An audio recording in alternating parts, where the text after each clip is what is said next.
Hey everyone, this is April. Today we are going to look at two almost identical phones, the Xperia TX LT29i and the Xperia T LT30p, called the Bond phone, and marketed in the US as the LTE-equipped model, the Xperia TL LT30at. We've compared these two against other competing devices, but this time let's pit them against each other. If portability is important to you, you'll be happy with either the Xperia T or TX. Both are pocketable. The TX is slightly taller and wider, yet also lighter. It's slimmer than the Xperia T and looks elegant. In contrast, the Xperia TX is slightly heavier and thicker, but shorter and less wide, which makes it look stocky and solid. Both these phones have their jet black screens accented by a thin frame of plastic. It's subtle on the Xperia T, but it looks cool on the TX. Up front, you'll only see the Sony and Xperia word marks in silver.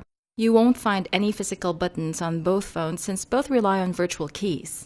If you turn on your Xperia TX, you'll see the Xperia word mark light up. This is a cool effect that I particularly like. The front camera, sensors, phone speaker grill, and notification light are on the top bezel. The notification light, however, is located on different corners of the phones. The Xperia T's is here, and on the TX, it's here. The headphone jack at the top is very convenient, especially for people like me who frequently listen to music on the go. The positions of the buttons and ports also differ on the two. At the left side of the Xperia T is the micro USB port, but on the TX is the power key. At the right side of the T are where most of its buttons and ports are positioned: micro SD and micro SIM card slots, power key, volume rocker, and hardware shutter button.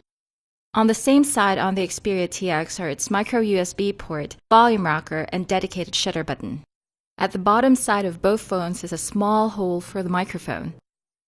I consider the Xperia T's micro USB port to be in a good location since it's less likely to be covered by your finger.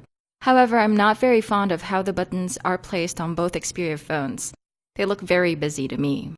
The elements on the phone's bags are centered and aligned in exactly the same order: 13-megapixel camera, camera flash, N-Mark logo, Xperia logo, and loudspeaker. Owing to the shape of their back panels, both the Xperia T and TX are very comfortable to hold in the hand. Their inward curving backs allow both phones to rest on your palm. The Xperia T's back is covered in soft-touch rubbery material that does not attract fingerprints, while that on the TX is textured plastic. Both make gripping easy. For me, the Xperia TX's back panel is more attractive, mainly because it is removable. Even the battery is removable and replaceable. I'm even willing to speculate that this removable back is partly the reason why the phone sides are not too crowded with ports and slots.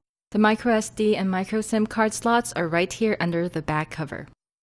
Both the T and TX have 4.55-inch TFT LCD capacitive touchscreens with Sony's mobile Bravia engine, making these phones perfect for viewing pictures, watching movies, and playing HD games. Though I noticed that the Xperia T's brighter colors look unnatural and washed out compared to the Xperia TX's own slightly yellowish, darker, and more natural-looking colors. The touchscreen displays on both phones are snappy and generally responsive, but I noticed that the Xperia T tends to be more responsive and loads web pages faster. In terms of processing muscle, both phones have been left behind by the quad-core bandwagon, but their dual-core processors work just fine for them. Both of these phones are powered by the same dual-core Snapdragon S4 MSM8268 chipset, with 1.5 GHz Crate CPU, Adreno 225 GPU, and 1 GB of RAM.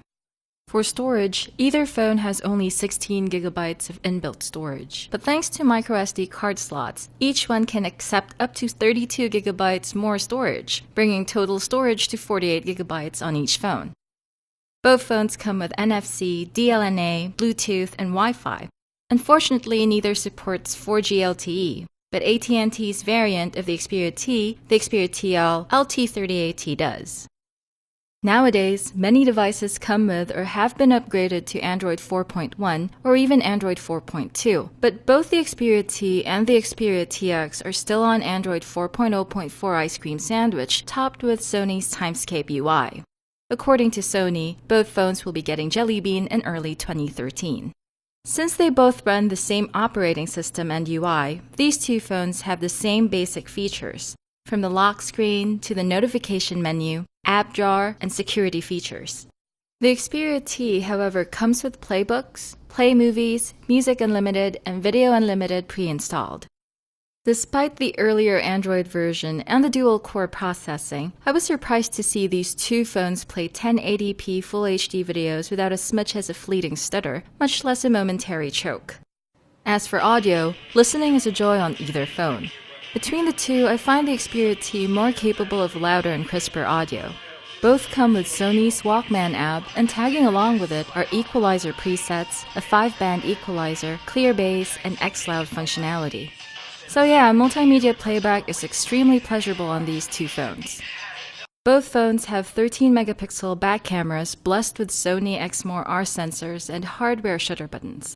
These phones are also meant to double as digital cameras with such powerful camera hardware. They produce good-looking photos in a variety of lighting conditions, though I noticed that the TX photos tend to have a yellowish tint. The Xperia T tends to provide crisper and more vibrant photos. Video capture, however, has shattered my heart. I was expecting Sony quality performance, especially with image stabilization features on both phones. Sadly, most of my test video clips came out shaky and jittery. Powering the Xperia T is a non-removable, non-replaceable 1850 mAh lithium-ion battery for about 7 hours of talk time on 3G, while on the Xperia TX is a removable 1700 mAh lithium polymer battery for about 6 hours of talk time on 3G. Battery length, however, depends on your usage habits. In very many ways, the Xperia T and TX are similar. They have similar processing hardware and similar screen technologies, though the Xperia T provides brighter colors and often aggressively and excessively reduces noise, while the TX gives more natural and vivid colors. The Xperia T also delivers crisper and louder sound and snaps photos quite well whether indoors or outdoors. Which of these phones do you like, the Xperia T or the Xperia TX? Let us know in the comments.